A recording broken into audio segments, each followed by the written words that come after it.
Canarias Mi Mundo, el programa de la identidad canaria, con Alexis Hernández. Saludos amigas y amigos, gracias por estar, acompañarme, dejarse acompañar. Esto es Canarias Mi Mundo, esto es Canarias Radio y comenzamos el programa.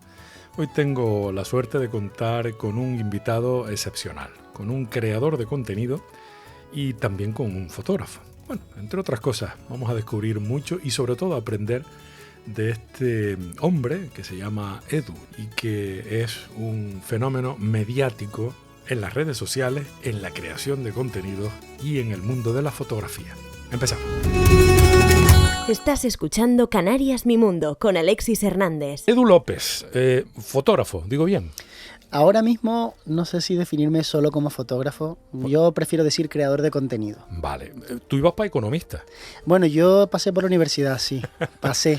Pero no se impregnó en ti. Es que incluso antes de estar en economía estuve en una ingeniería mecánica y antes estuve en farmacia. Realmente intenté de verdad estudiar una carrera, pero el problema es que yo me imaginaba mi vida y no veía que me apeteciera trabajar en esas cosas, ¿no? Entonces, habiendo cambiado así de carrera, que no es lo importante, sino sobre todo mentalmente la dirección a donde podías o no podías ir, de pequeño, ¿tú qué querías ser? Veterinario. Pero después me di cuenta de que no era capaz de soportar el dolor de los animales. ¿El dolor de los animales? Claro, es que me daba mucha penita, yo quería ayudarles, pero después me di cuenta de que no tenía ese coraje. Bueno, de veterinario a querer inventar cosas, porque si pasaste por una ingeniería, diseñar... No, ahí es que estaba muy perdido, Alex. Ahí estaba muy perdido. Era una época de mi vida en la que estaba súper perdido y no sabía qué quería hacer. Bueno, ¿y la fotografía dónde la encajamos? Claro, yo empecé con 15 años más o menos a hacer fotografía. Era de los chicos que llevaba una camarita y en realidad me llamaba mucho la atención la tecnología que había detrás de las cámaras fotográficas.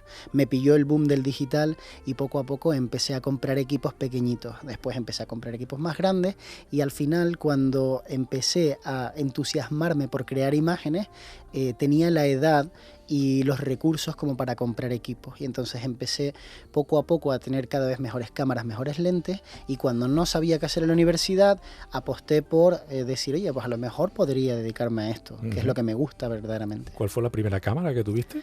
Bueno, la primera fue una de carrete que me regaló una familiar por unos reyes, una familiar que siempre me hace buenos regalos. Bueno, no sabía qué regalar. No, te lo trajeron los Reyes Magos. Exacto, correcto, Exacto. Sí. O sea, me refiero en la casa de esta familiar, los Reyes Magos. Okay. Te dejaron. Exactamente. Okay. Pero la primera sí que tuve, que yo recuerde, fue una Nikon Coolpix, y no me acuerdo del número. Una cámara que tenía una pantalla minúscula y era monstruosa para lo que verdaderamente era. Yo soy más viejo que tú. La primera que tuve yo era una Zenit rusa, que no sé cómo llegó aquello a mi casa, pero bueno, la verdad, en fin, siempre he sido bastante negado para todas esas cosas. Sin embargo, me enamora algo como a ti, la tecnología, sobre todo porque en este siglo XXI y en esta etapa a la que nos ha tocado vivir, esto va a un ritmo trepidante, Edu. De aquella cámara a la... Bueno, no sé ni cuántas tienes ya, pero a todo el material que tienes ahora, yo no sé si eso ha ayudado o ha empeorado tu calidad como fotógrafo. Yo me di cuenta por las malas de que el equipo no hace al fotógrafo. O sea, yo invertí mucho dinero y mucho más del que os podáis imaginar, pero al final te das cuenta de que no, que la cámara es una herramienta más, igual que los micrófonos, igual que las lentes. Evidentemente, qué duda cabe, si te compras un equipo que tiene más capacidad y unas características que sean más favorables a lo que tú quieres crear, lo vas a tener más fácil, pero ni mucho menos es lo importante.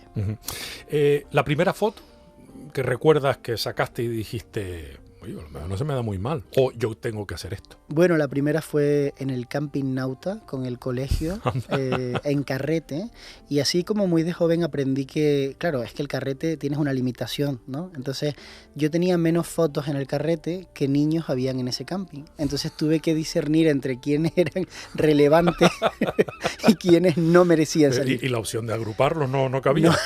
esa no se va a No, porque era como, siempre fui medio retratista, entonces yo les decía, ponte allí.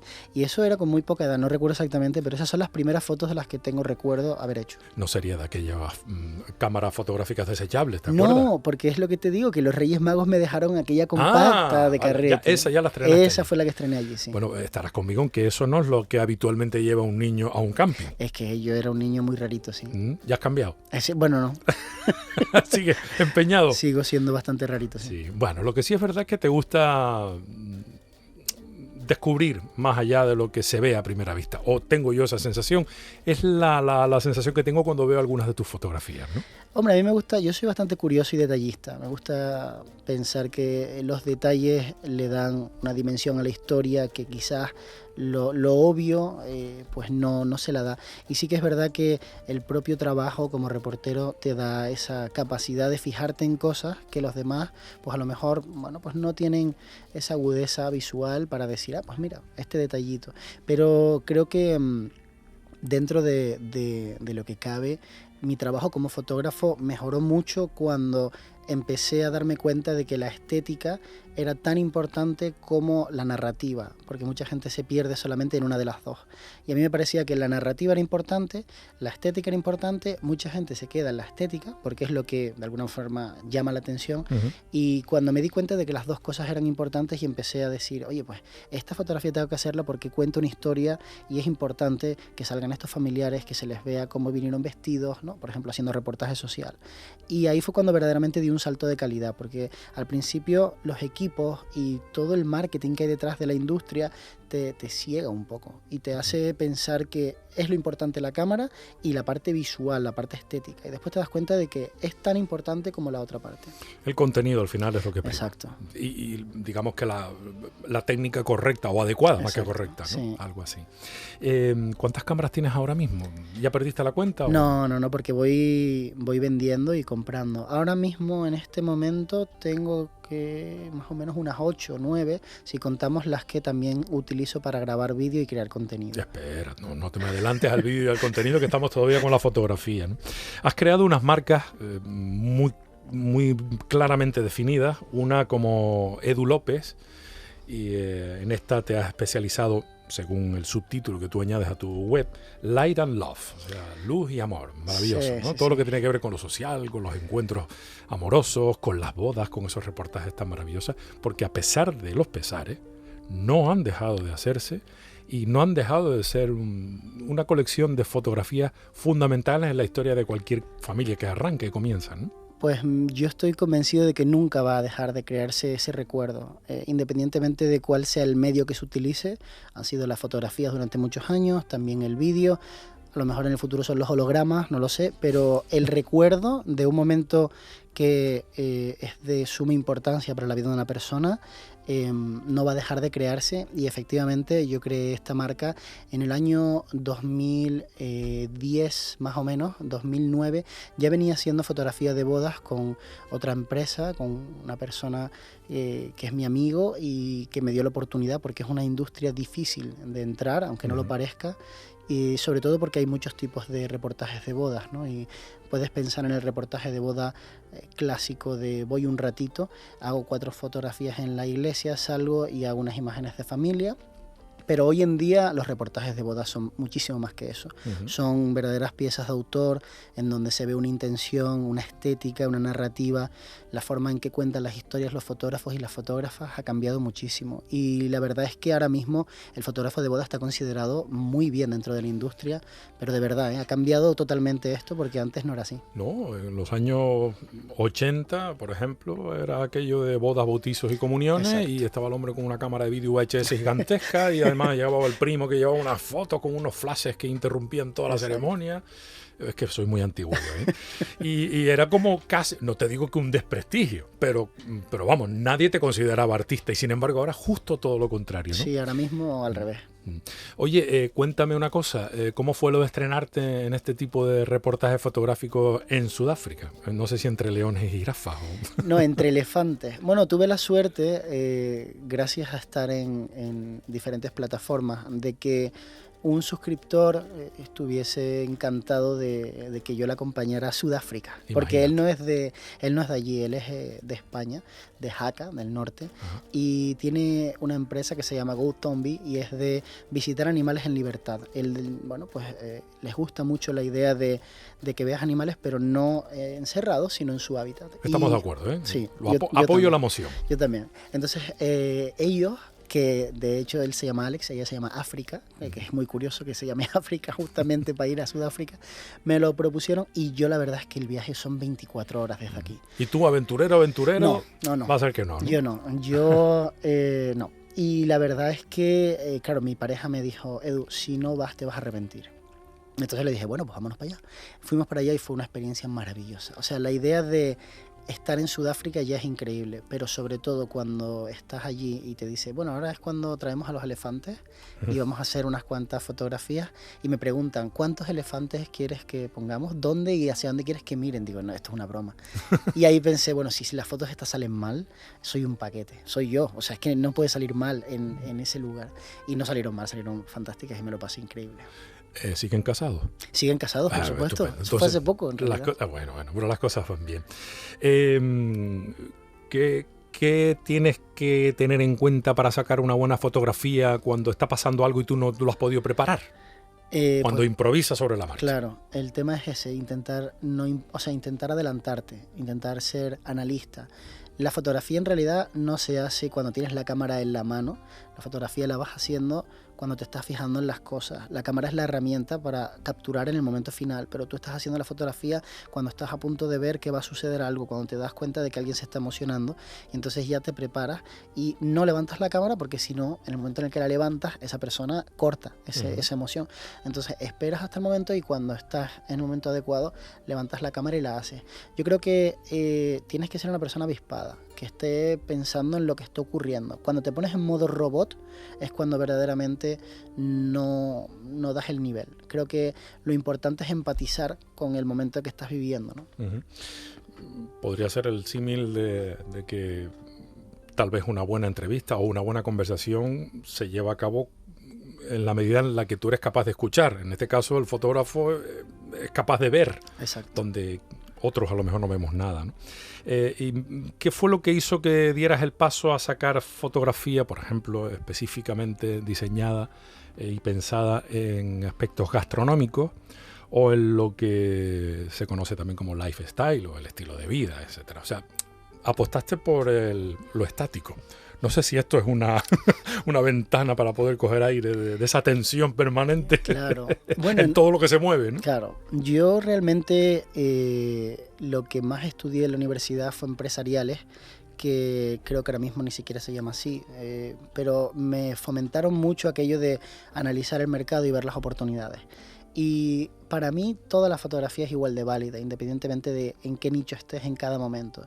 Yo no soy fotógrafo de algo. Yo soy fotógrafo y ahora mismo ya incluso también hago vídeo. Entonces, para mí, la fotografía de comida, cuando llega a Instagram, empiezo a notar que cada vez hay más imágenes de comida dentro de la plataforma.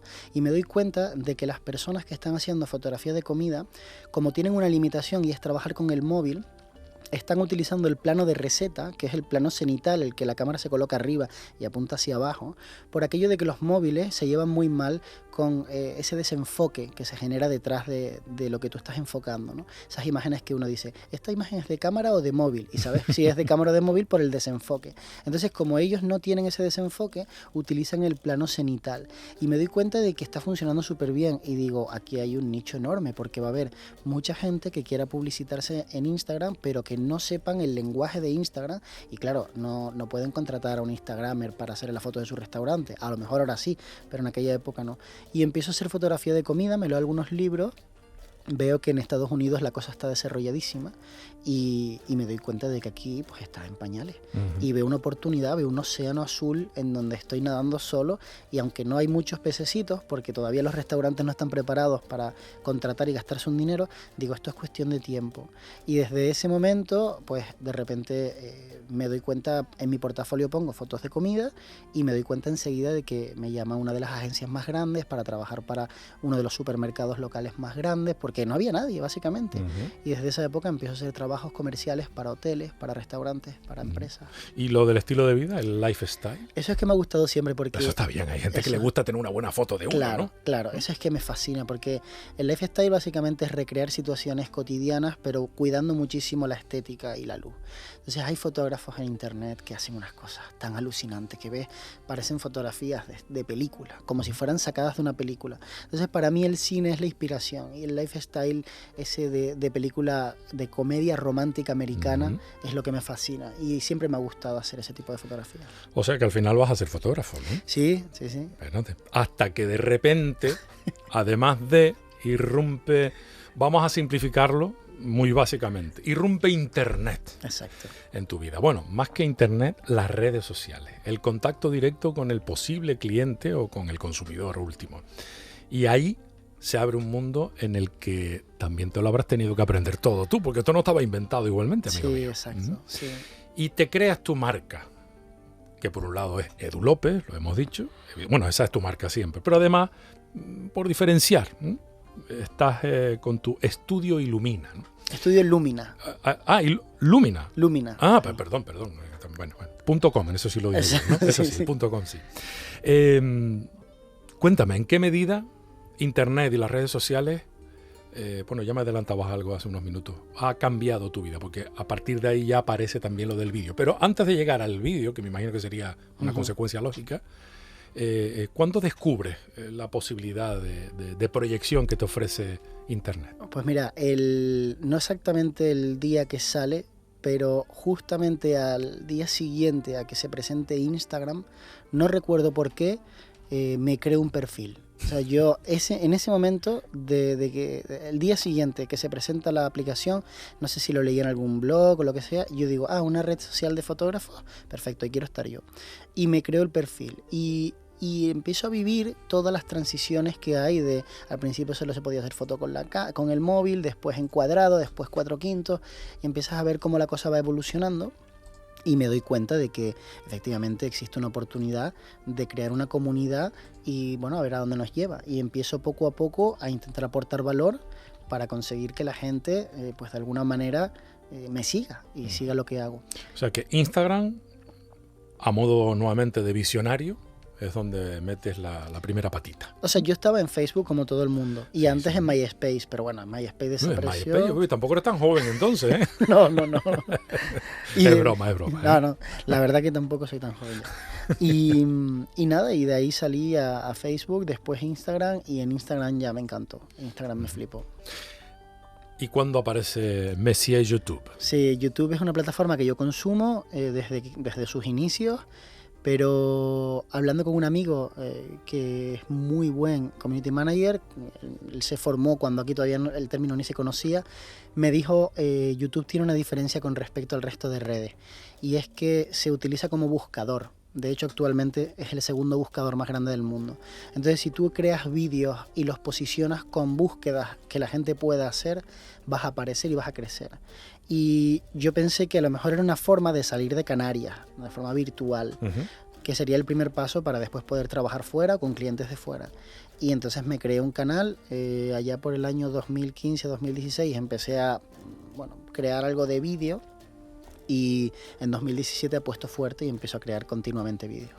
Pues claro, el vídeo es una cosa y la fotografía es otra. Son dos mundos totalmente distintos, son presupuestos distintos, son materiales distintos y son lenguajes distintos. Sí. En esto eras un neófito, me entiendo, ¿no? En toda la parte del vídeo, por lo menos.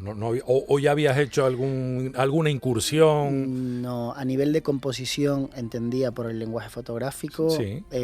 La parte de iluminación, de cómo cuadrar y buscar la luz natural o la luz artificial, sí la conocía, pero no tenía ni idea ni de micrófonos, ni de nada más, ni de narrativa, ni de nada. Y de edición de vídeo supongo que de tampoco, edición ¿no? tampoco. Ahora sí, ¿no? Sí, ahora bastante. Ya tiene más o menos idea. Hombre, ¿no? imagínate, pues puedo haber montado, no sé, 1000 vídeos en estos años. Oye, espérate, que me tienes que hablar también de tu faceta periodística.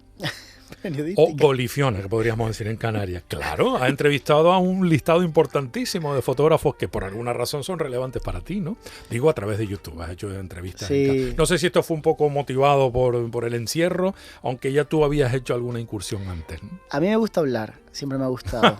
Estás en el sitio ideal. Exacto. Entonces, en el pasado, ahora ya no lo hago tanto, se me ocurrió que a lo mejor podíamos hacer algunos vídeos tipo podcast con algunos fotógrafos. Y entonces yo iba eligiendo a mis fotógrafos favoritos, efectivamente. Tú querías sacarle sacarle las cositas, ¿no? A ver. Entonces hablé con Víctor del Marco Rojo, hablé con Fer Juaristi, son fotógrafos muy relevantes, con un montón de personas que admiraba mucho y que fueron súper amables, porque en aquella época el canal todavía no es grande, pero bueno, era mucho más pequeño que ahora y la verdad que enseguida dijeron, vamos a darle y adelante. Pero en eso consiste Internet. En el quid pro quo. Exacto. Nunca se sabe con quién estás hablando. Exacto. Dentro de 5 años puede ser el youtuber más importante del país, ¿no? A mí me gustó mucho lo que me dijo Fer Juaristi, que es un referente en el mundo de las bodas, una persona con origen en México, pero que tiene trascendencia internacional. Y él me dijo que a él le habían dado muchas oportunidades cuando él estaba empezando y que él tenía que estar con las nuevas generaciones, que me halagó muchísimo que me llamara nueva generación, pero sí, me gustó mucho esa reflexión que hizo de, por supuesto, vamos a darle. En este momento tienes en torno a los 68.400 seguidores en YouTube, en torno a los 15.000, si no me equivoco, en Instagram. El Facebook es cierto que yo creo que para nuestra generación y para los que nos ocupamos profesionalmente de las redes ha quedado en un tercer, cuarto plano, por no decir que casi desaparecido. Sí.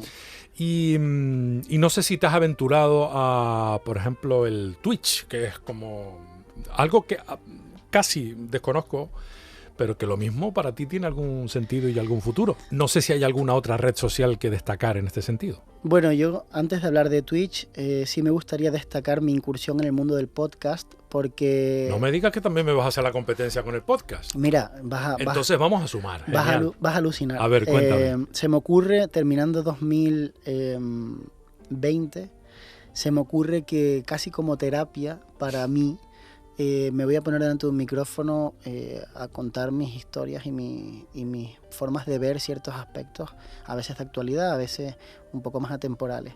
Y digo, a mí no se me da mal hablar, así que en realidad creo que me puedo poner delante de un micro 5, 10, 15 minutos. Y pienso, ¿por qué no hacerlo todos los días?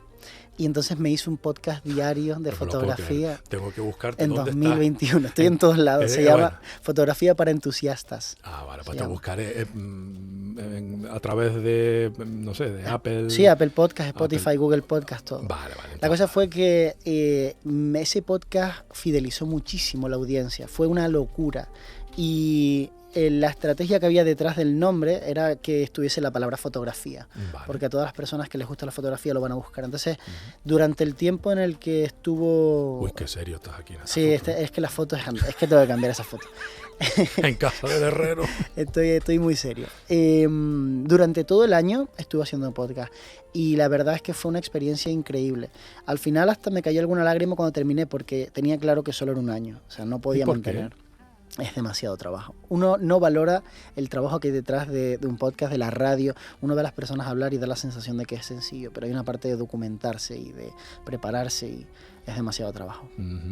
Por cada minuto casi te puede llevar una hora. Depende de lo que de lo que quieras y pretendas aportar. A lo mejor no es tanto, pero... En mi caso no era tanto porque no soy tan profesional, pero... Sí. No, hombre, sí. Y más si estabas hablando de ti mismo, sobre ti mismo, claro. Y lo que tú mismo opinabas, pues... Claro. Pero es una pena que lo hayas parado, ¿no? Digo yo. Bueno... A los que somos un poco cotillas nos gusta saber de sí, los demás, ¿no? Todavía sigue la gente escuchándolo y la verdad que el resultado ha sido alucinante. He tenido muchísimas visitas en este año pasado y todavía sigue generando visitas. Es curioso cómo Internet, las redes sociales, acabas de decir una frase que me parece que es importantísima destacar, todavía se sigue escuchando. Lo que estamos haciendo a día de hoy, bueno, no sé si habrá algún virus informático que lo desaparezca todo, porque de todo nos podemos esperar en este momento, pero es curioso cómo las redes sociales han venido a ir incrementando. Yo prefiero pensar, es verdad que la estupidez también, por un lado, ¿no? Y además, sí, porque se ha democratizado la estupidez, ¿no? Eso es cierto. Pero me queda el consuelo de que hay gente, como puede ser tu caso, que va poniendo unos poquitos ladrillitos unos sobre otros y vamos construyendo una sociedad, una humanidad y sobre todo un gran portal de conocimiento que, mira, es que se me ponen hasta los pelos de punta, porque Yo no sé a dónde va a llegar esto, pero al ritmo vertiginoso al que se va quedando obsoleta la tecnología por un lado y al mismo tiempo se va incrementando la cantidad de conocimiento libre y compartido para todo el mundo, podemos convertirnos en una humanidad muy potente, al mismo tiempo muy estúpida, pero muy potente, ¿no? Como lo que hacemos hoy queda y perdura. No es como la radio de antes. Ya. Lo que se dijo, se dijo. Ahora queda, permanece, ¿no? Para lo bueno y para lo malo, ¿no? Sí. No sé si tú has hecho esa reflexión alguna vez. Todo lo que has dicho hoy posiblemente se pueda escuchar dentro de no sé cuántos años, ¿no? Sí, y me encanta, la verdad. ¿No te preocupa eso? No, me preocupa más o sea, no me preocupa porque para mí esta entrevista, por ejemplo, de hoy, esta charla, es una buena fotografía de quién soy yo en este momento de mi vida. Uh-huh. Y por tanto, no tiene por qué preocuparme porque soy esta persona, he llegado hasta este momento. Lo preocupante sería que dentro de 10 años fuera la misma persona. Eso sí sería preocupante, que no haya evolucionado. Bueno, pero no hay que arreglar lo que no está roto, ¿no? No, pero hombre, tú vas creciendo, madurando, cogiendo conocimiento, expresándote mejor. Por ejemplo, has dicho tú 10 años, van. 10 años atrás, ¿cómo era ese Edu? Bueno, era súper diferente ahora mismo, sí. Era mucho menos respetuoso con lo de los demás, era mucho más soberbio. No era una persona horrible, ni mucho menos, pero no era la persona que soy ahora. Creo que Internet me puso en mi sitio, porque Internet te coloca, o sea, la vara de medir es completamente distinta. Uh-huh. Tú cuando te rodeas de tu círculo cercano y tu ciudad, tu pueblo, y solamente miras hacia aquí, a lo mejor te crees súper máquina, ¿no? Y después cuando empiezas a salir de aquí, empiezas a mirar mundo, es que el mundo es muy grande, hay mucha gente con mucho talento. Entonces ya empiezas poco a poco con esa cura de humildad que te hace, para mí, mucho mejor persona, ¿no? Y también supongo que los años van curtiéndote y los disgustos y las alegrías, y al final vas mejorando. Y dentro de 10 años me gustaría ser una persona, pues seguir en este proceso, ¿no? De ser una persona cada vez más buena con los demás, más generosa y que merezca la pena hablar con esa persona. Uh-huh. Bueno, va por buen camino, parece ser, ¿no? Bueno, de momento me lo trabajo. Sí, hombre, claro que sí. Me gusta ese concepto que tienes bueno, más que el concepto que tienes tú, el concepto que ha generado el siglo XXI. Creador de contenido. Uh-huh. Pero de cualquier contenido. Claro, ese es el tema. Para mí, el creador de contenido es la persona que maneja las herramientas con las que se crea el contenido. Esas herramientas pueden ser tangibles o intangibles. Las tangibles las conocemos todos. Las cámaras, las lentes, los micros. Las intangibles son las que realmente son difíciles de adquirir y son en las que hay que trabajar porque no se pueden comprar con dinero. Tú puedes pedirle a un gran maestro que te enseñe y pagarle sus horas de trabajo, pero no puedes comprar con dinero saber expresarte correctamente, tener un lenguaje amplio, no decir onomatopeyas. Ese tipo de cosas hay que trabajarlas. Y para mí, como creador de contenido, yo actualmente creo contenido para mí y también para empresas que me contratan. Por ejemplo, empresas a las que les creo un podcast o les hago fotografías para su Instagram o les creo un canal de YouTube. Entonces, por eso es lo de creador de contenido, porque no me cierro solamente a un formato, no me cierro solamente a la fotografía. La fotografía es un lenguaje, está muy bien, pero actualmente incluso el CEO de Instagram ha dicho, a ver, pónganse las pilas con los vídeos porque son más dinámicos, retienen más audiencia y en definitiva vamos a intentar que el vídeo sea el canal conductor de todas estas ideas y la fotografía sea otra cosa diferente. ¿También estás tú detrás de los diseños de las web, de las tuyas propias o sí. eso has tenido que recurrir a alguien? No, aprendí en su momento, pero hoy en día es muy fácil, hay plataformas que te ayudan mucho y es bastante sencillo, pero sí estoy detrás de los míos. Y alguno más que he hecho, aunque es una de las cosas que no me gusta. Solamente lo he hecho en momentos de que necesitaba dinero y era para mí una fuente de financiación, porque las web han pasado como por diferentes fases y ahora mismo estamos en un momento donde mucha gente se plantea si realmente la necesita. Porque claro, teniendo el Instagram, teniendo la ficha de Google, teniendo un canal de YouTube, entonces la gente dice, ¿para qué tengo una web?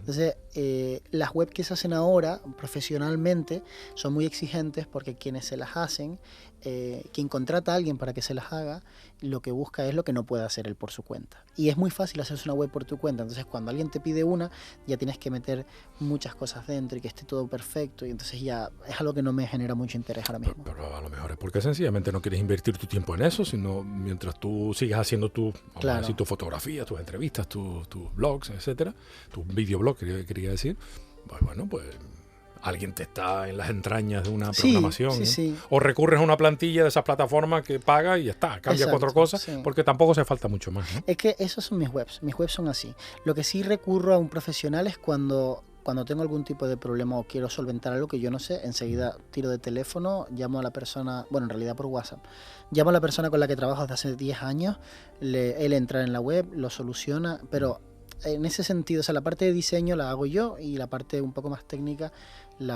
se la doy a otra persona que sepa más que yo. Habitualmente por la noche te sobresaltas porque te viene una idea con la que estabas rondando crear un contenido y de repente, no sé, a las 3 de la madrugada te das la vuelta y ¿no tienes consejos de administración contigo mismo durante las noches? No, durante las noches duermo y ronco como que es una cosa horrible.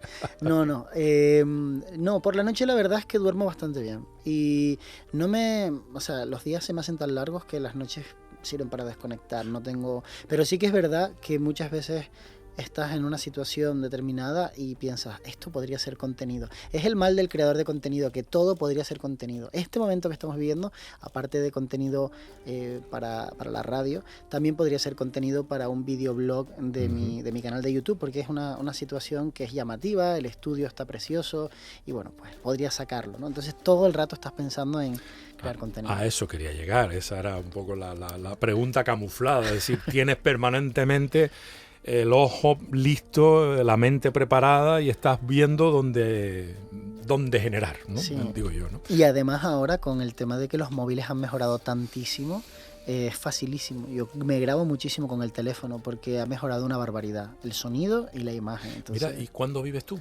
No, es que para mí eso es mi vida. O sea, es que yo no necesito para mí la vida es muy corta para diferenciar entre lo personal y lo profesional. Yo lo uno todo y esa es mi vida. Tengo la suerte de ganarme la vida haciendo algo que me fascina. Sí, pero además hay una parte que has incluido últimamente que es la de contar tu vida.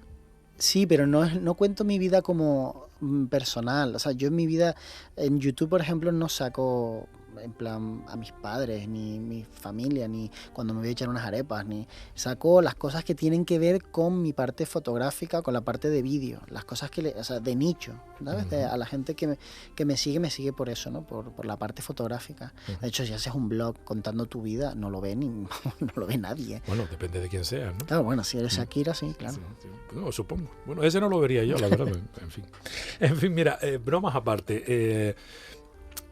Hay un mal que también nos rodea permanentemente, inspirado precisamente por la existencia de las redes sociales, ¿no?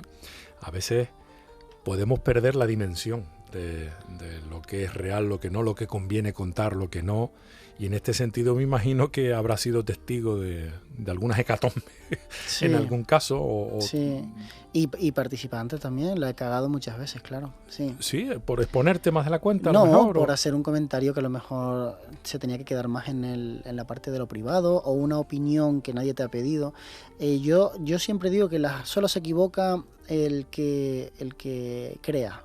No, el que no crea nada, el que no aporta nada, no se equivoca. Pero ponme un ejemplo sobre la metedura de pata. No hace falta que repitas el que fue, pero ponme un ejemplo. Le cambiamos nombre, escena y... Sí, bueno, un juicio de valor sobre a lo mejor una situación determinada. Es que no quiero dar el ejemplo. Es vale.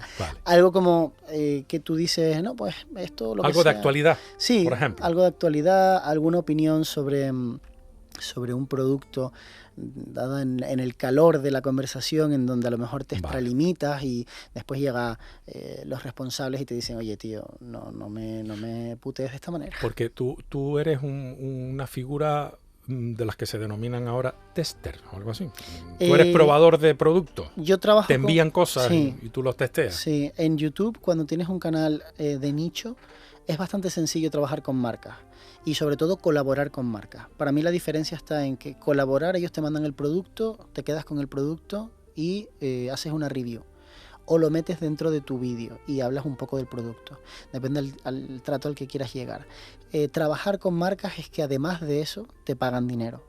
Entonces hay un salto grande entre una cosa y la otra. Yo hago las dos cosas. La cuestión es que las marcas con las que trabajo saben perfectamente que el hecho de que estén poniendo algo de dinero encima de la mesa no les permite ni cambiarme el discurso, ni ver el discurso antes de que se publique y por supuesto ni mucho menos de decirme lo que tengo que decir ni nada. Entonces una de las marcas con las que más trabajo y con las que más a gusto me siento es Profoto, una marca de iluminación fotográfica muy famosa en el mundo entero, la número 1 y demás. Y desde hace muchos años trabajo con ellos en España. Y yo le he dado unos palos en YouTube a Profoto interesantes, ¿no?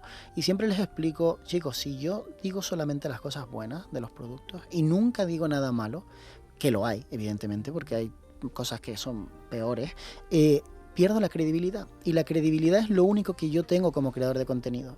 Porque la estética, el sonido, el vídeo, todo eso podrá mejorar y demás, pero eso no es lo que hace que la gente te vea y que confíe en ti. Lo que hace que la gente te vea es que eres creíble y lo que les estás contando sobre ese micrófono, sobre ese equipo, se lo creen y es una herramienta que utilizan. Antes ibas a una tienda, ahora ya no vas a la tienda a preguntarle a la persona. Las tiendas ahora son dispensadores de equipos. Ahora vas a YouTube y le preguntas al youtuber en Instagram. Vas a Instagram, le mandas un mensaje, oye mira, vi el vídeo ¿qué te parece si? Y tú les contestas y ahí es donde se crea la comunidad. Cuando te mandan un equipo, un micrófono, una cámara fotográfica para que la pruebes, ¿cómo haces eso? O sea, la pruebas de verdad, ¿no? Sí. La prueba la haces. Sí, a veces se firma un contrato, a veces no, a veces son verbales, a veces, bueno, verbales por el mail. Por mail. Pero básicamente se cierra una ventana temporal. Se dice, oye, tienes que sacar el vídeo en el próximo mes. Normalmente se saca la última semana. Las otras 3 semanas estás probándolo. A veces lo pruebas con más intensidad porque te gusta, otras veces menos. Ahí es cuando verdaderamente se nota que la persona habla con conocimiento de causa, ¿no? Entonces dice, pues mira, estos micrófonos suenan igual de bien que aquellos, pero la pantalla que tienen en exterior no se ve. Eso si no ha salido al exterior no lo has visto, porque evidentemente no lo has vivido. Entonces la gente enseguida percibe cuando estás hablando después de haberlo probado o cuando estás hablando y leyendo la hoja de especificaciones. Claro. Y el verdadero reviewer para mí es la persona que prueba las cosas de verdad y después te da una opinión, que es la suya.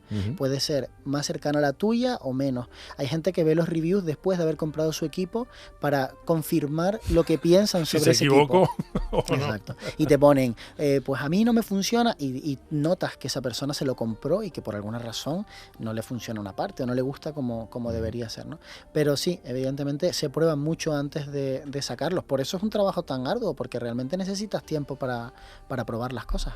Cuando te compraste tus 2 primeros flashes de 2.800 y no sé cuántos euros cada uno, ¿habías visto algún review antes? ¿O? No existía. Es que claro, en esa época este material de esta marca... Estamos hablando de YouTube, estamos hablando del 2004, ¿no? Si no me equivoco. Claro, 2004-2005. 2004-2005, o sea que para implantarse 2006, vamos a decir. Claro, ¿no? Claro. Y al principio eran vídeos súper cortos, la gente hacía vídeos de 1 minuto y medio, 2 minutos. La verdad es que no lo recuerdo ese YouTube.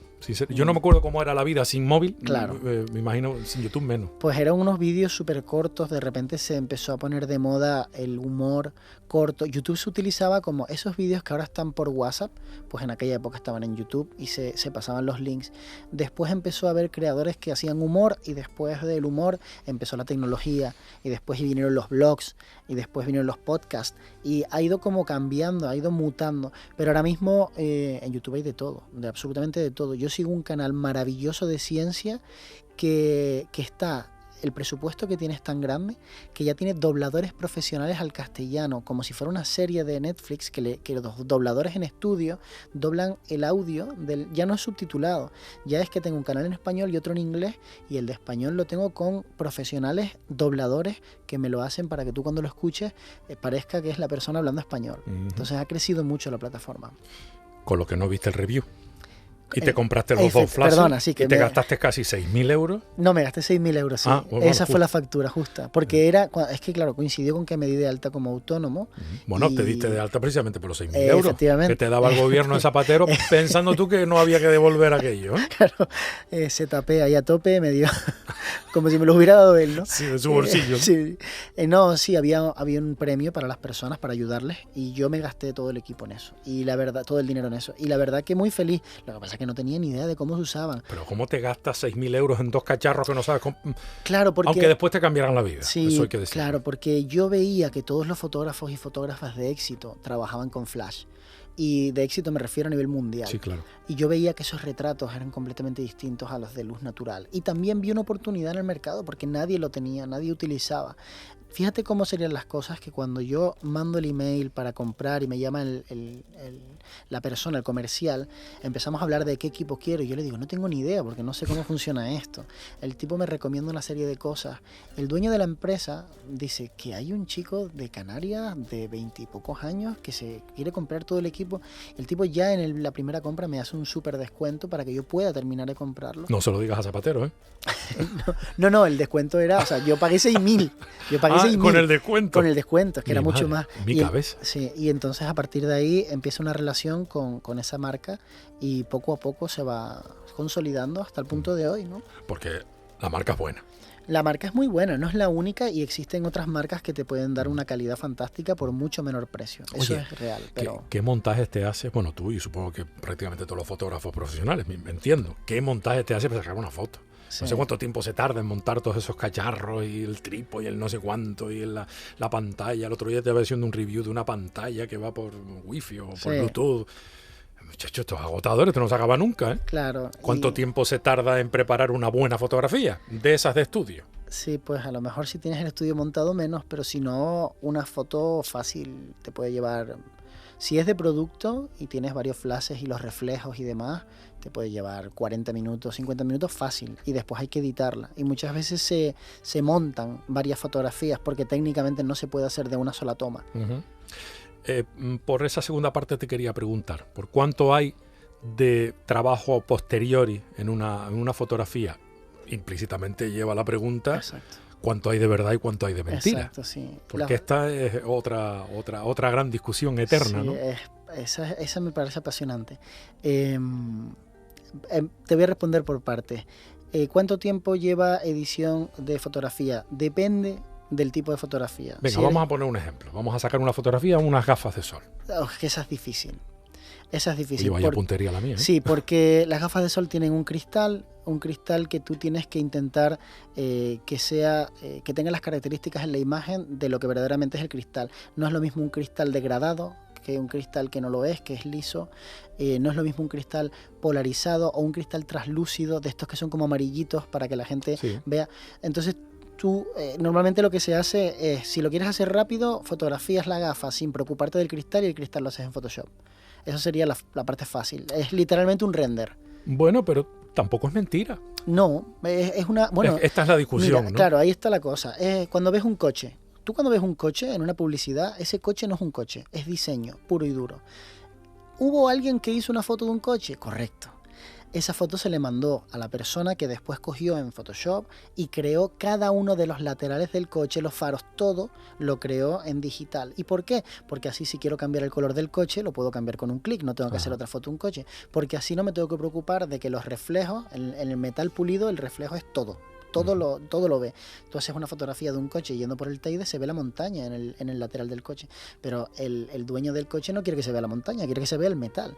El dueño, la empresa. Entonces, todo nace de una fotografía, pero realmente hay muy poca fotografía. El catálogo de IKEA es un catálogo completamente hecho en render. No existen esas habitaciones. Está hecho con un ordenador. Y la gente lo ve... Hay algunas que están en las casas ya hechas. Las han hecho realidad en las casas. Yo alguna de ellas. Claro. Y después, por ejemplo, las portadas o las fotografías de móviles, los móviles son completamente digitales también. Cuando ves un iPhone, cuando ves... Todo eso está hecho en digital. Entonces, claro, ¿qué es verdad y qué es mentira? Bueno, pues es que una fotografía también es mentira. Una fotografía son píxeles en una pantalla. No, hombre, pero... yo no creo que sean mentiras, porque utilizar la tecnología que te permite perfeccionar una imagen, ahora bien, si lo que estamos perfeccionando es la imagen de una persona, Claro. la cosa ya cambia. Ahí ya nos metemos en terreno pantanoso, ¿no? Pero es que en el momento en el que tú coges una cámara y la cámara apuntas hacia un lado, tú ya estás tomando una decisión sobre la realidad de qué estoy enseñando y qué no estoy enseñando. Y la capacidad del fotógrafo, yo siempre he dicho que está en mentir bien. Porque cuando tú le haces un retrato a una persona, tú no le haces un retrato a la persona como es. Tú le dices, colócate así, gira el cuerpito hacia este lado, mira hacia ti. Después la gente dice, no, es que retocas la imagen. Bueno, es que ya la estás tocando, entre comillas, en el momento en el que la estás planteando. Claro. Pones la luz, le das un poquito de brillo en el pelo. Esa persona no es así en la vida real. Es una situación completamente preparada. Y después tú terminas de coger esa situación y terminas de ajustarla un poquitito más. Yo suelo tener la norma de que edito cosas que no son permanentes. Por ejemplo, mi barriga es permanente. Espero que no, pero de momento lo es. Eso no se edita. Un grano que te sale, oye, pues mira, es un grano que se me va a ir dentro de 2 días, ¿no? Entonces se lo edito. Pero lo que no edito son las cosas que no son permanentes.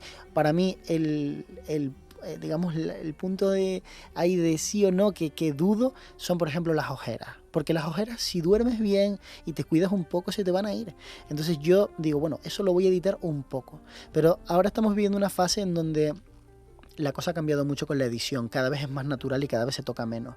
Y me alegro un montón porque eso del 2010, esas pieles porcelanosas de revistas, esos cuerpos esculturales, eso tenemos que dejarlo atrás porque ha hecho mucho daño a la sociedad. Y sigue haciendo, por desgracia. Bueno, parece que vamos por buen camino, ¿no? Tomando la cordura.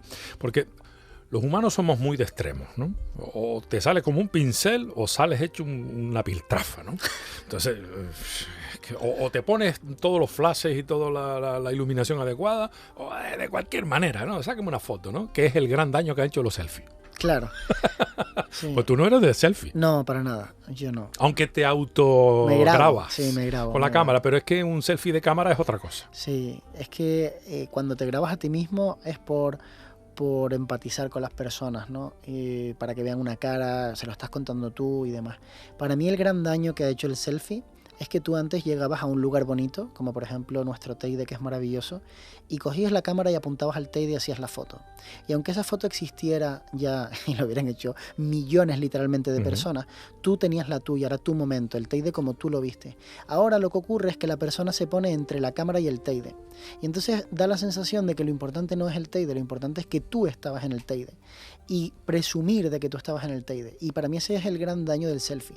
El que es más importante el qué dirán en redes sociales que vivir el momento. No me parece que sea dañina la imagen per se. Me parece que lo dañino es olvidar que estás en el Teide disfrutando de ese momento y que tu prioridad absoluta sea ponerte entre la cámara y el Teide para hacerte una foto. Y ya si a eso le añades que es para publicarla Claro, en Instagram, por ejemplo. Para el postureo. Sí. Totalmente postureo. Porque, yo me imagino que tú, como todos, en algún momento habrás seguido a alguien de postureo. Al principio, hasta que un buen día dices, ¿por qué hago yo siguiendo al tolete este o a la toleta esta? Claro. ¿No? Sí. A mí, bueno, ahora ya intento solamente seguir cuentas que me aporten valor. Pero sí que evidentemente que duda cabe que soy chismoso y veo el postureo y veo todo y veo las Kardashian, por supuesto. Incluso la última que intentó meterse en el traje de Marilyn Monroe. Bueno, lo intentó y lo consiguió, ¿no? Sí, claro. Ay, mío. Qué mal nos va. Edu, ¿cuál es el secreto para hacer una buena fotografía? Doy por descontado que el equipo exactamente... Hombre, ayuda, pero no es. Aquí estamos hablando del indio, no de la flecha. El secreto es la luz, básicamente. El secreto es la luz. Que es verdaderamente lo que marca la diferencia. Porque la luz modifica el color. Una luz más dura saca colores más saturados, una luz más suave saca colores más pastel. Entonces el secreto es que tú entiendas lo suficiente de cómo funciona la cámara fotográfica y cómo funciona la luz a nivel físico para que eso juegue a tu favor con tu idea, ¿no? Tú cuando coges una cámara tienes una idea en la cabeza, o deberías tenerla, antes de ponerte a disparar. Y entonces la técnica y el equipo es importante porque es lo que canaliza esa idea que tú tienes y la convierte en esas dos dimensiones, en esos píxeles. Y lo que marca verdaderamente la diferencia es la luz. Después la composición evidentemente es importante, saber enfocar al lugar exacto, la profundidad de campo, todas las cosas técnicas son importantes. Pero si no hay una historia bonita y detrás hay una luz bonita, no hay realmente. Es más, corrijo, si no hay una buena historia, porque a veces las historias no tienen por qué ser bonitas, ¿no? Tiene que ser una buena historia, estar contando algo. La fotografía que está carente de mensaje, que es una fotografía vacía, que lo único que busca es la estética, a mí no me interesa. A mí me interesa más la fotografía que te cuenta una historia. El tema está en que es difícil, o sea que no es nada fácil, y es algo en el que todos trabajamos, pero solamente unos cuantos tienen esa capacidad de contar historias verdaderamente y ser relevantes, ¿no? Y el secreto de tener un vídeo exitoso en YouTube que aporte. Ese es más difícil. YouTube, como todas las redes sociales, utilizan algoritmos para ponderar qué es más importante en cada momento. Si tú quieres ser un youtuber exitoso, tienes que estar con el rebaño. No puedes ser outsider ni de broma porque no vas a crecer, simplemente tus vídeos no van a aparecer. ¿Qué es estar con el rebaño? Pues elegir los temas de actualidad, elegir los títulos clickbait, pero clickbait bueno. El clickbait es el término que se utiliza para poner un título llamativo que la gente haga clic y después lo que se encuentra dentro del vídeo no corresponde con ese título. Y el clickbait bueno es exagerar algo del vídeo. Por ejemplo, si yo voy a hacer fotos a Masca y se me cae la cámara o casi se me cae la cámara al agua, pues el clickbait sería... he perdido mi equipo de 20.000 euros. Eso sería el clickbait. Pues la gente diría, a ver cómo el tolete este se le cayó la cámara al agua, ¿no? Y la miniatura sería yo con las manos en la frente diciendo, ¡ay, Dios mío, he perdido todo! Y tú después entras y no era para tanto. Al final se te cayó dentro del bote, porque rebotó en el borde y cayó para adentro y no le pasó nada. Entonces, si tú quieres crecer en YouTube, tienes que hacerlo así. Ahora, visualmente, para mí, lo importante, dentro ya del vídeo, una vez entramos, que ahí hay un punto de inflexión, conseguir que la gente entre, es que la narrativa sea buena, que tú enganches a la audiencia y que seas capaz de transmitir con tus palabras, con tus gestos y entender cuando hay parte hablada, cuando hay b-roll, cuando la música sube, cuando baja, toda esta parte que la vas aprendiendo con el tiempo y que hay gente que la maneja a la perfección y consigue tener una retención de audiencia altísima, ¿no? Tienes presencia también en el canal Patreon. Sí. Buscando financiación y no sé si aportar incluso contenidos extras, evidentemente, ¿no? Sí. Es una buena manera de intentar autofinanciarte, ¿no? Sí, Patreon es una plataforma, para que la gente lo entienda, como si fuera un Facebook, pero que para tú poder ver el contenido tienes que estar suscrito como a Netflix. Entonces tú decides como creador cuáles son tus suscripciones y cuáles son los premios que tiene cada suscripción. Y realmente yo lo empecé a utilizar porque mi canal de YouTube no está monetizado, yo no lo tengo monetizado. Entonces un suscriptor me dijo, ¿por qué no te abres un Patreon? Lo empecé a investigar en el 2018, a mitad, y empecé a crear contenido ahí y mi sorpresa fue que la gente se iba apuntando y se iba suscribiendo, $5, $10 al mes. Y poco a poco eso fue creciendo, pero cuando llegó la pandemia se disparó. En la pandemia todo el mundo encerrado sin saber qué hacer y dijeron todos, pues me voy a formar, porque es lo que puedes. Es lo que tú ofreces fundamentalmente. Claro, ofrece, yo digo entretenimiento para fotógrafos, pero en realidad hay una parte de formación grande. Y entonces de repente se empezó a apuntar gente y bueno, y actualmente pues somos aproximadamente unos 500 y pico personas, con lo cual sí es una fuente grande de financiación. Evidentemente es un negocio, tienes que invertir dinero, no es todo el beneficio para ti y qué duda cabe que las plataformas se van a quedar con dinero, ¿no? Tanto Patreon como PayPal, que es por donde va el dinerito. Pero sí, está muy bien. Y ahora se ha popularizado, lo cual me viene genial, porque ahora como hay mucha más gente, pues hay mucha más gente que rompe esa barrera de querer entrar a ver qué es lo que hay en Patreon y entonces te acaban encontrando. ¿Estás solo? ¿Para todo? Profesionalmente estoy hablando. No. ¿Tienes equipo? ¿Tienes colaboradores? Sí, ¿tienes gente? Tengo colaboradores autónomos a los que contrato para darme servicios.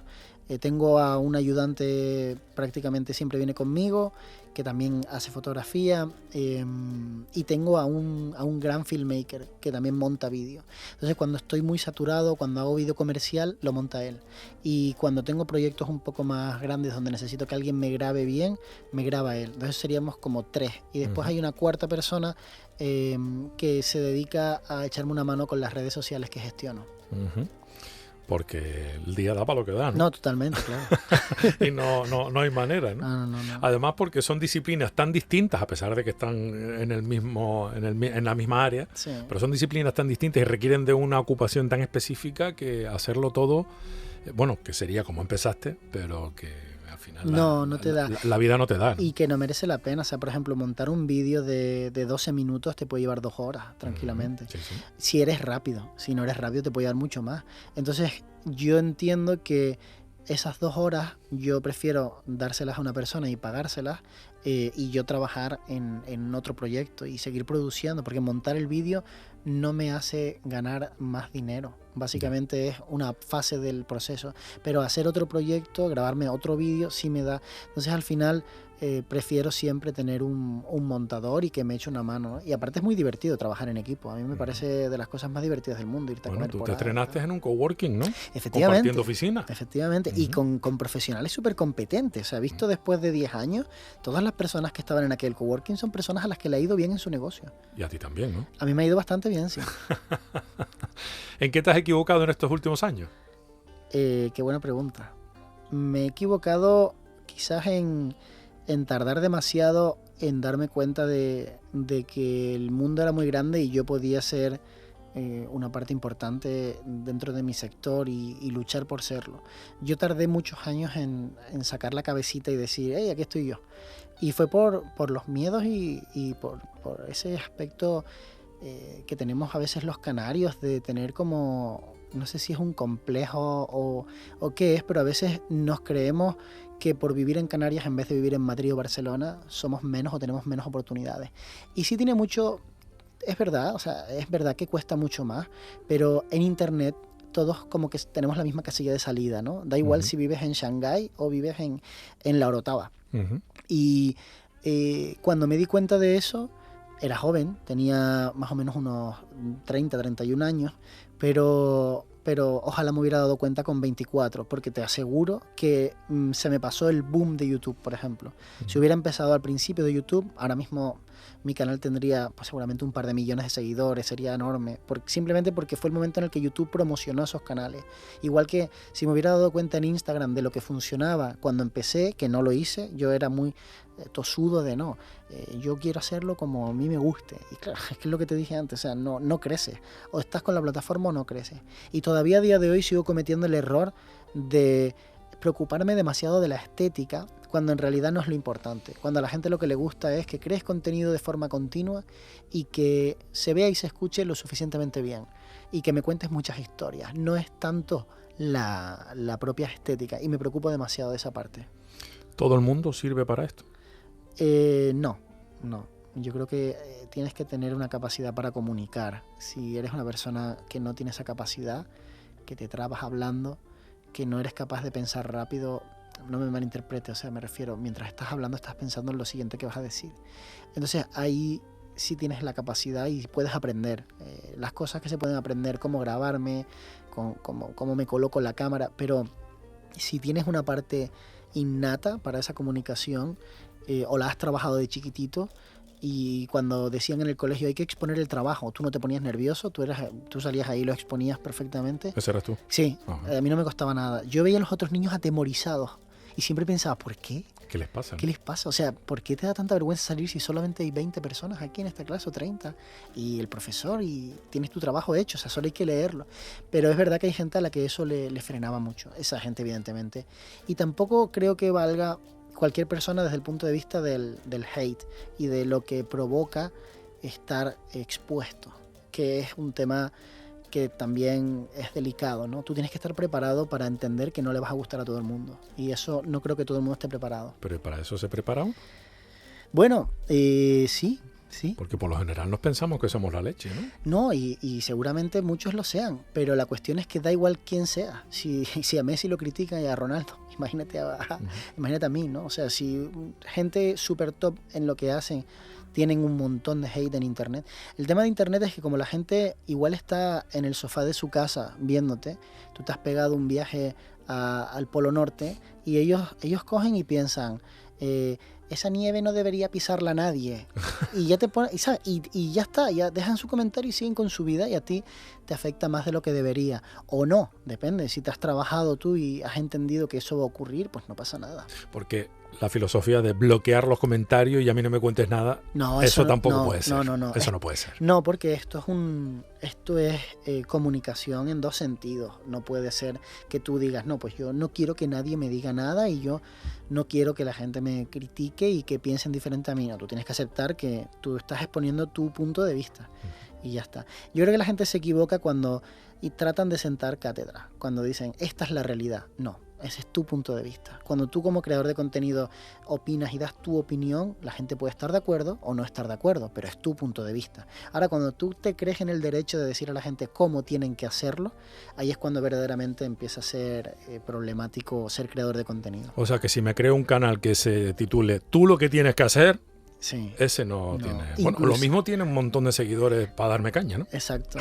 A lo mejor creces en ese nicho de hate. Pero eso es malo, eso es como crecer la mala hierba, ¿no? No, eso es horrible. Es igual que la gente que se hace un canal y está todo el rato buscando la polémica. La polémica vende una barbaridad, que se lo digan a Telecinco, ¿no? O sea, es una locura lo que vende la polémica. Pero el problema es que trae consigo un desgaste emocional y tú no eres una persona millonaria que se pueda encerrar en su palacio después y tenga sus amigos y su vida resuelta. Tú eres una persona normal y corriente que coge el tranvía y va a trabajar, ¿no? Entonces, claro, al final, si eres una persona que te has hecho famosa generando polémica, pues va a ser un desgaste grande el que vas a sufrir. ¿En qué estás ahora, Edu? ¿Qué estás inventando? Quiero formar a una nueva generación de fotógrafos y fotógrafas que a lo mejor no han tenido una relación con la luz demasiado estrecha. Les ha gustado mucho la luz natural porque era más sencilla de entender, porque es continua, la ven todo el tiempo.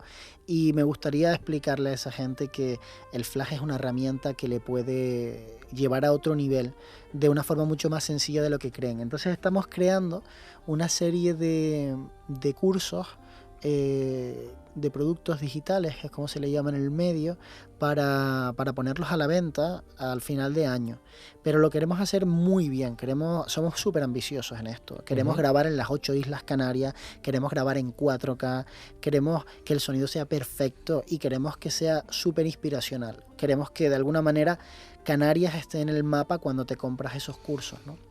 ¿Serán asequibles? O, bueno, a preguntarte a ti si son asequibles, que te has comprado 2 flash de 6.000 euros con descuento. No, sí, comparado con lo que vale un curso de marketing cualquiera por ahí, sí serán asequibles, pero... ¿Pero de qué estamos hablando? ¿Una franja de 100, 200, 300? Sí, depende, ¿no? Irán desde los 150 hasta los 500. Ok, bien. Esa perfecto. es la franja de precio. Si lo miras en perspectiva con respecto a cualquier formación que tengas, Sí, es económico.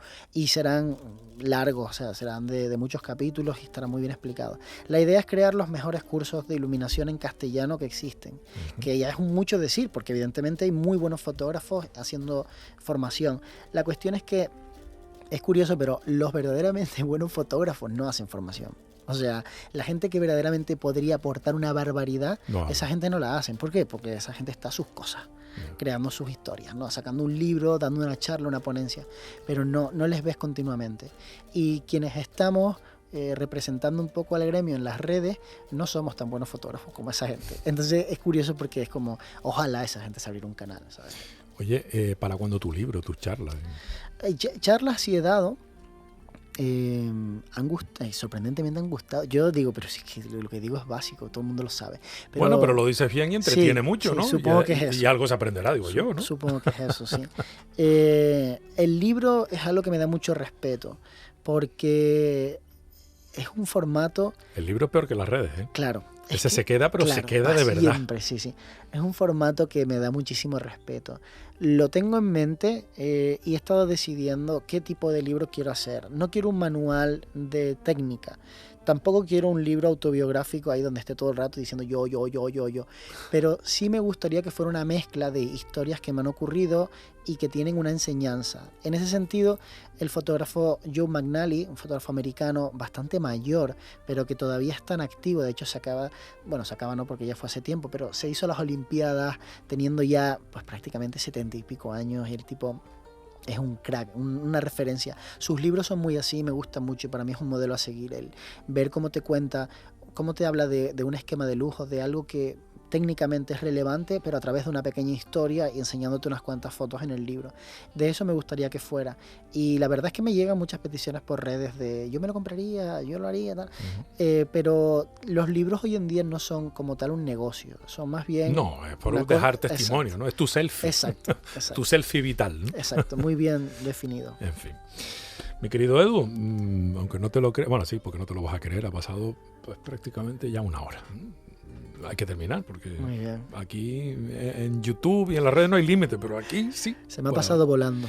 Bueno, pues habrá que seguir volando y volver otro día, aterrizar Cuando en el quiera. estudio y seguimos adelante. Muchísimas gracias. Un placer conocerte, aprender, seguirte, porque esto he de confesarlo y esto es cierto, ¿eh? No es mentira lo que voy a contar.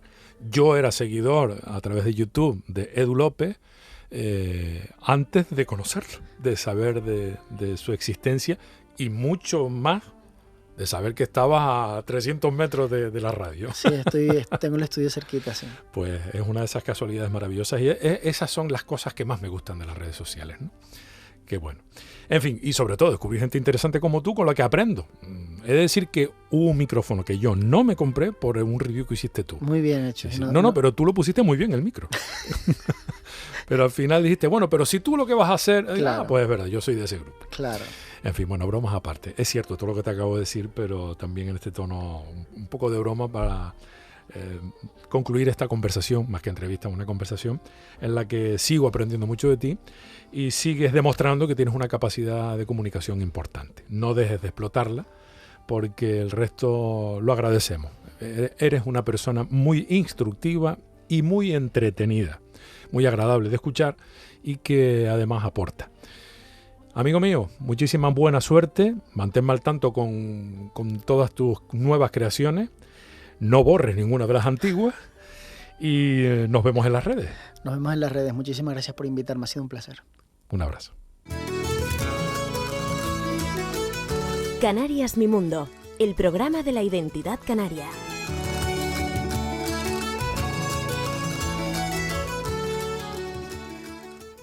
Así termino. Es un placer para mí haberte acompañado un día más. Espero que hayas disfrutado lo mismo o más que yo. Espero en el siguiente Canarias Mi Mundo. Hasta entonces, cuídate mucho.